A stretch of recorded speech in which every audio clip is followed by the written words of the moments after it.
중요한 게 뭐냐면 파란색 밑에 당사자 간의 계약을 전제로 한 일반적인 징역. 이게 징역 계약이란 말이에요. 민법은. 그거 이외에도 사실상 재산의 무상 이전에 해당하는 경우에는 징여세를 과세할 수 있도록 법을 틀어놓은 거지. 이걸 우리가 완전 포괄주의라고 얘기를 하는 거야. 완전 포괄주의. 그럼 이 완전 포괄주의가 어마어마한 조항이라고 보시면 돼요. 이게 되게 옛날에는 이제 징여를 이렇게 출발했던 거야. 과거에는 민법상 징여해야 돼. 근데 이것만 두면 조세 회피행위가 있잖아. 그러면 이거는 징여다라고 하는 징여라고 뭐를 해야지 과세할 수 있었겠어? 의제해야지 과세할 수 있었겠지. 그래서 여러분들이 보고 있는 아주 복잡한 규정들 있잖아요. 뭐 저가 양도 그죠? 이런 규정 아니면 뭐 상장 뭐 이런 규정들이 있었던 거야. 불균등 징자 다 의제 규정이었어. 징여를 본다. 이것만 가지고는. 근데 소일구 외양간 고치는 형국이 되게 많이 생긴 거야. 그래서 S그룹에서 CB, BW 이런 거 가지고 장난을 치잖아. 그렇죠? 그러니까 이거를 징역 의제를 하나 만들었어. 근데 이게 있기 전에 이걸로 한 거는 과세를 못 한단 말이야. 즉 경제적 부의 이전에 초점을 두지 않고 법원은 징여의 방법에 초점을 뒀단 말이야.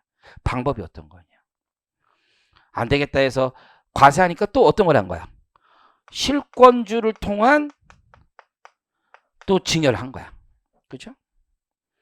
실권주를 배정받으면 과세하겠다고 한 거지. 그랬더니 어떻게 하는 거야. 실권주를 배정하지 않고 징여를 하는 거지. 또 과세를 못 한 거야. 그렇죠? 그럼 이 방법 말고 뭐가 있을까? 비상장법인을 사서 상장시키는 방법으로 또 한 거지. 대박. 과세를 못 하는 거야. 계속 뒤지니까. 이해하시겠어요? 별의별 거 다 하는 거지. 이대로 가서는 안 되겠다라고 한 거야. 그래서 그 당시 정권이 이거 해서는 안 되겠다. 우리는 새로운 방식을 한다. 징여의 방법에 초점을 두지 말자. 그렇죠?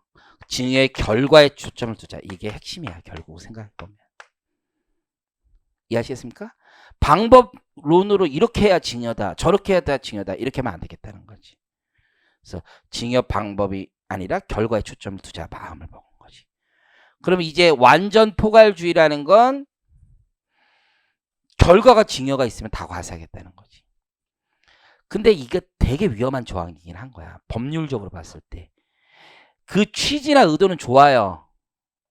그게 돈 많은 사람이 무상으로 징여받은 걸 세금 내자는데 반대할 사람이 그렇게 많지는 않을 거예요. 뭐 반대하는 사람도 있겠지만 국민 정서가 뭐가 맞는지는 모르겠지만 일반적으로는 당연히 내야 된다라고 할 수는 있지만 사람들은 법적 안정성이 다 깨지고 예측 안정성이 다 깨지는 거야. 야, 뭐만 하면 징여래. 더더구나 세무사들은 일을 할 수가 없죠. 이래도 됩니까? 옛날 같으면 이거에 안 걸립니다. 하세요. 할 수 있지만 지금은 이거에는 안 걸리는데요. 잘 모르겠네요. 결과는 이거잖아. 예측 가능성이 없고 법적 안정성이 없다는 건 잘 모르겠네요. 이 말밖에 못하는 거예요. 실질과세 원칙 완전 포괄주의 너무 싫은 거야 우리한테. 예측 가능성이 없고 안정성이 없으면 너무 싫은 거야. 이해하시겠죠? 그러나 법원에서는 이걸 통제를 하는 거지.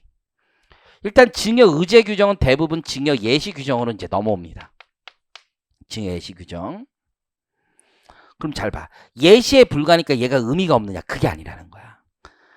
자, 예시 규정에 보면 과세 요건이 있잖아. 그럼 예시 규정 안에 있는데 과세 요건을 만족 못하면 과세 못하는 거야. 예시 규정에 있는 사안과 사실관계가 동일한데 과세 요건을 만족 못하면 과세하지 말라는 거야. 그러니까 옛날에 징여 의제 규정이 예시 규정으로 와도 그 의미가 없는 건 절대 아닌 거야. 이해하시겠죠? 예시 규정에 있는 과세 요건이 있을 거예요. 그게 맞아야 된다는 거지. 대표적인 게 그겁니다. 여러분 금전에 무상되어 있죠.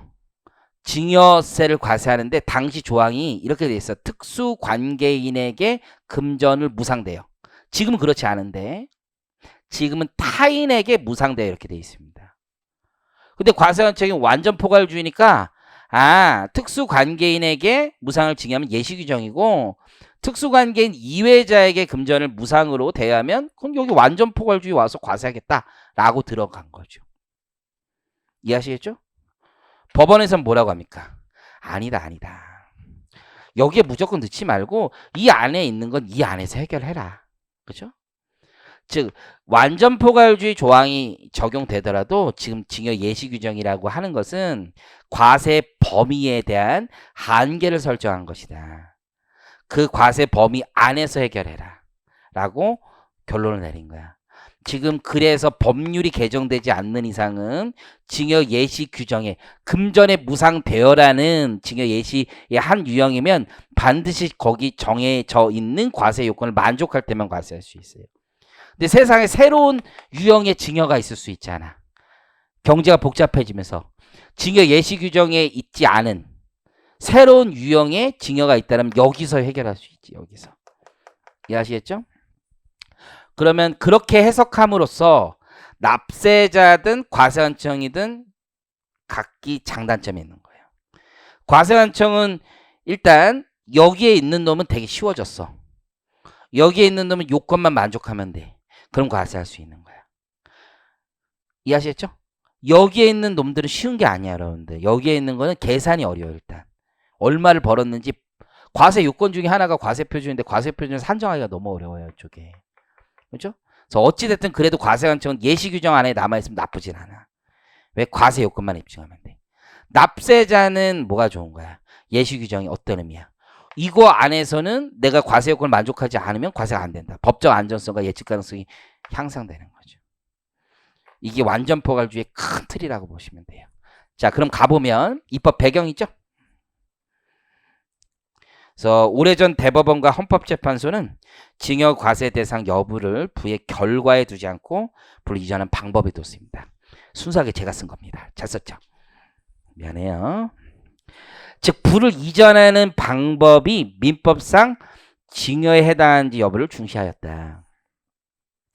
그래야 민법상 징역에 해당하지 않으나 우회적인 방법으로 부를 이전한 변칙적인 방법을 만들게 되었고 과세관청이 이를 뒤쫓는 방식으로 매년 세법을 개정하였다.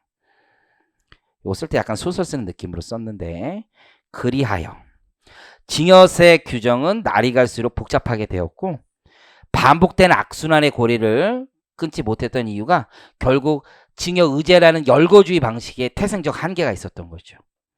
그걸 인정하고 이제 완전 포괄주의 방식으로 전환하게 된 겁니다. 그러면 열거주의 한계가 있었다는 거죠. 야, 그렇게 하면 안 되겠다.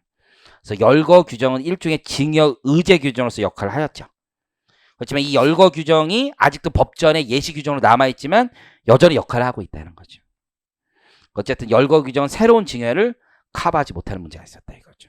그래서 오른쪽에 가보니까 2003년 12월 30일 완전 포괄주의가 도입되자 징역세 과세 대상에 관한 규정은 이제 예시 규정으로 읽히게 되었습니다. 그렇다고 해서 예시 규정이 아무 의미가 없는 것은 아니다.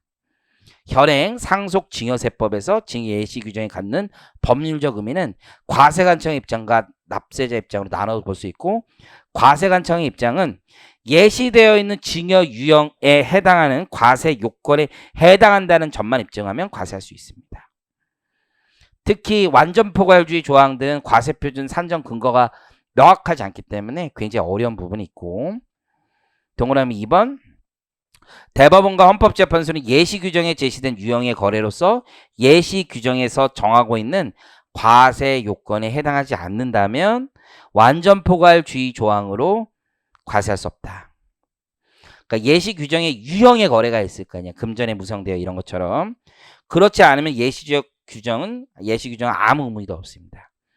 그래서 달리 말하면 납세자의 이제 밑줄가 봐요. 법적 안정성 중요한 거예요. 법적 안정성, 예측 가능성.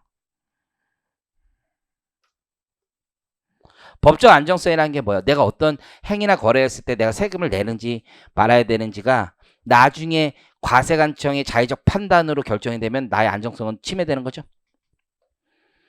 예측 가능성은 뭡니까? 의사결정을 하기 전에 이거 세금 낼지 말지를 알아야 되는 거 아니야. 보장하는 취지에서 예시 규정이 정하고 있는 과세 요건은 완전 포괄주의에 대한 일종의 과세, 자, 그 밑줄 과세 한계를 결정한 거다. 즉 예시 규정 완전 포괄주의에 대한 과세 한계 규정으로 볼 수 있어요. 그래서 4번 완전 포괄주의 과세의 판례 경향이죠. 요거는 동그라미 1번, 2번은 아까 설명드린 거야. 집에 가서 야 특수관계인 아닌 자에게 징역한 것도 완전 포괄주의를 못 간다는 거예요. 왜냐면 금전, 유형, 징역 규정이 있으니까. 거기 4-112페이지 맨 밑에 써놔요. 4-112페이지. 지금은 이제 법령이 개정돼 있어요. 그래서 이제 특수관계인 아닌 자에게 무상으로 금전을 대여한 경우도 징역세를 과세할 수 있고, 다만 정당한 사유가 없는 경우에 하나요 과세할 수 있다, 이렇게 얘기하고 있습니다. 다음 페이지 가보면 특정 법인과 거래를 통한 이익의 징역의제 규정 있죠. 요거는 뭐냐면 특정 법인에게 자산을 주면 그 주주들이 이익을 받을 수 있잖아요. 그 이익을 받을 수 있는 규정이 당시에는 이렇게 돼 있어. 결손 법인에게 자산을 무상으로 증여한 경우만 그 주주에게 과세할 수 있다고. 근데 흑자 법인에게 증여했는데 이렇게 한 거야. 흑자 법인에게 증여했는데 여기에 있다고 한 거죠. 여기. 완전 포괄주의 조항으로 과세했지만 대법원은 역시 뭐라고 했어요? 아니 그건 결손법인만 과세한다고 돼 있는데 흑자법인은 과세 안 한다고 보통 사람들이 생각하지 않겠냐. 말이 안 된다. 법적 안정성과 예측 가능성을 침해한다. 그래서 잘못된 과세 처분이라고 나온 거죠. 그리고 나서 또 법은 바뀐 거죠. 그죠? 그리고 심지어 이거는 몇 번을 깨졌어. 여러 가지 이유로. 3번 연타 깨졌습니다. 법을 바꿔도 깨지고, 법을 바꿔도 깨지고, 법을 바꿔도 깨졌습니다. 그래서 이제 마지막 종착역은 어디로 왔냐면 징역 의제로 확 가버렸어. 아예. 징역 예시 규정이 아니라 징역 의제로 갔어. 자꾸 말이 많으니까 의제로 지금 도망가 있습니다.